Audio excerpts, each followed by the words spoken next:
I grew up in an Irish Catholic family. Although it wasn't until college that I attended a Catholic institution, at a very young age I began to attend catechism.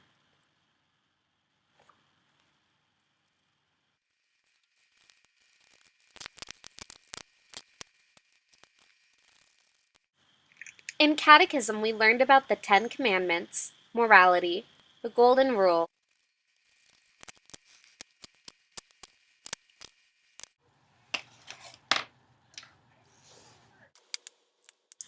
and above all, how to emulate the actions of God's Son, Jesus Christ.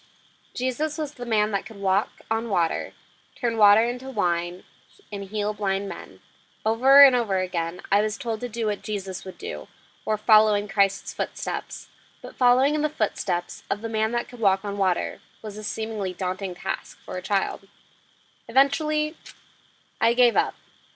All the things I had once believed about Jesus began to seem way too mythical or way too far-fetched to believe.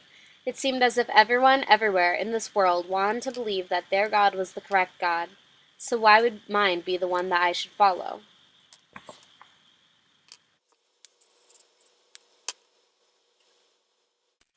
It sounds a little crazy, but it never truly occurred to me that Jesus was an actual, living, breathing human being until I took Religion 120.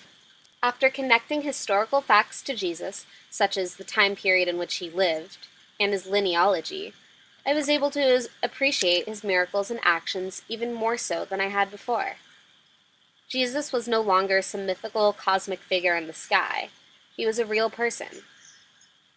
Like all of us, he had emotions, sensual feelings, and physical features that corresponded with his race. Emotions are key to being human. Without them, we would be nothing more than automatons. I used to feel guilty for getting angry with people because I was taught that feelings such as anger would distance me from God. In Matthew 20:12, however, Jesus shows apparent signs of anger in the temple, yet God does not abandon him.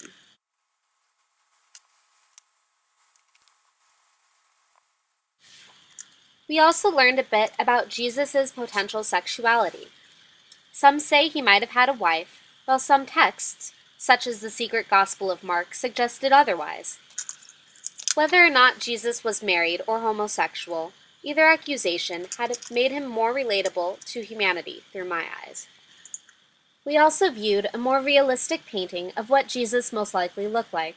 Although that painting was different from the European image of Jesus I grew up with, seeing the painting made Jesus seem so much more real to me. Sure, he looked even less like me in the painting, but by giving Jesus facial characteristics based on his race, I felt as if I could relate to him even more, because every human has an ethnicity. Simple human characteristics such as these make me feel closer to Jesus.